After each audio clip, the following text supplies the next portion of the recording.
মানুষের উপর প্রথম ফরজ হচ্ছে জ্ঞান। মানুষের উপর প্রথম ফরজ হচ্ছে জ্ঞান অর্জন করা।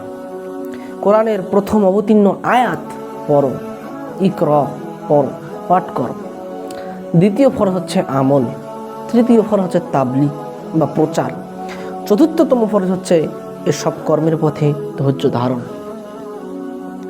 আনাস বিন মালিক রাদিয়াল্লাহু তাআলা আনহু হতে বর্ণিত, তিনি বলেন, আল্লাহর নবী সাল্লাল্লাহু আলাইহি ওয়াসাল্লাম বলেন, তলাবুল ইলমি ফারিজাতুন আলা কুল্লি মুসলিমিন।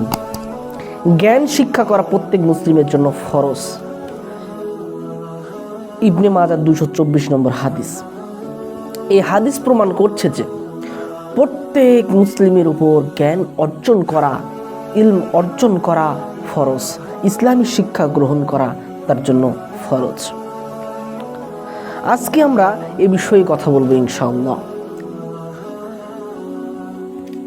আলোচনার এ পর্যায়ে বলতে চাচ্ছিলাম যে তাকওয়ায় বড় সেই আল্লাহর কাছে বড়।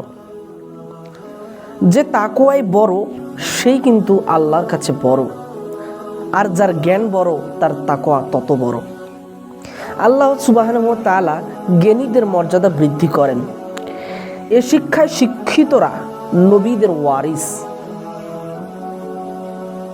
যারা দ্বীনি ইলম অর্জন করে, দ্বীনি শিক্ষায় শিক্ষিত, এরা হচ্ছে নবীদের ওয়ারিস, নবীদের উত্তরসূরি।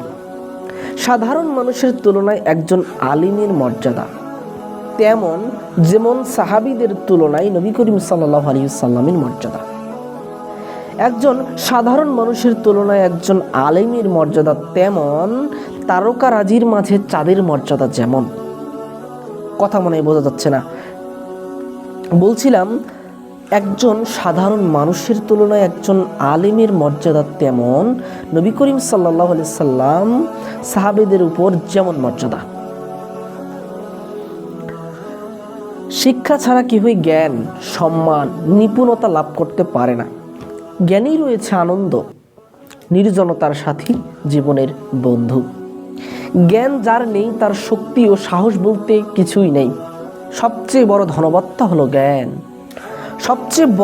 সবচেয়ে নিম্নমানের দীনতা হলো মূর্খতা। সবচেয়ে বড় নীচতা হলো গর্ব। সবচেয়ে বড় বংশ হলো সুন্দর চরিত্র। জ্ঞানীর যত জ্ঞান বাড়ে তার তত বিনয় বাড়ে। বান্দার পক্ষে আল্লাহর সর্বোত্তম দান হলো জ্ঞান। ধনের চেয়ে জ্ঞান উত্তম, কারণ ধনকে হেফাজত করতে হয়, কিন্তু জ্ঞান মানুষকেই হেফাজত করে। ধন খরচ করলে নিঃশেষ হয়ে যায়, কমে যায়, শেষ হয়ে যায়, কিন্তু জ্ঞান বৃদ্ধি পায়। জ্ঞান খরচ করলে জ্ঞান আরো বৃদ্ধি পায়। ধন বিচারাধীন হয়, কিন্তু জ্ঞান হয় বিচারক। ধন সঞ্চয়কারীরা জীবন থাকতেই মারা যায়, কিন্তু জ্ঞান সঞ্চয়কারীরা মরণের পরেও জীবিত থাকেন। যাদের দেহ হারিয়ে যায় কিন্তু তাদের স্মৃতি থেকে যায় সকলের হৃদয়ে।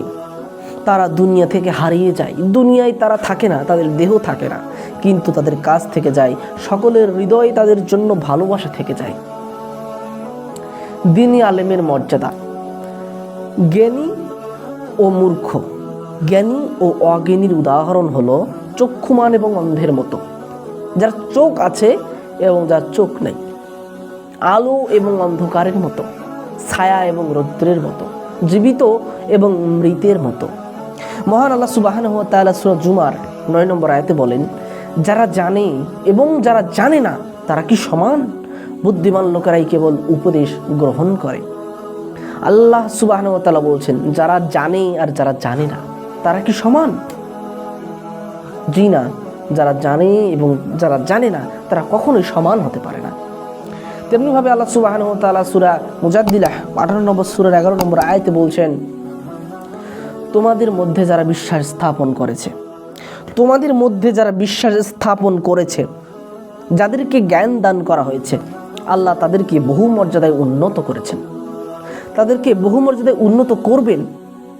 আর তোমরা যা করো আল্লাহ সে সম্পর্কে সবিশেষ অবহিত।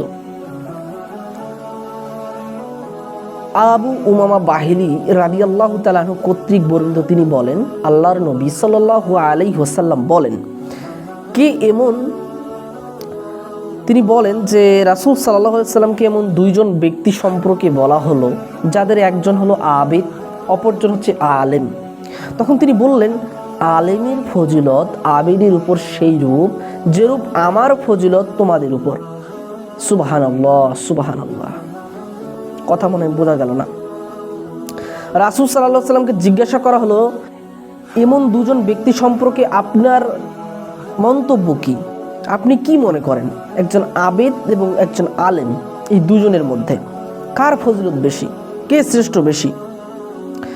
রাসূল সাল্লাল্লাহু আলাইহি ওয়াসাল্লাম বলছেন, একজন আবেদের উপর একজন আলেমের ফজিলত সেই রূপ তোমাদের উপর আমার ফজিলত যেই রূপ। সুবহানাল্লাহ।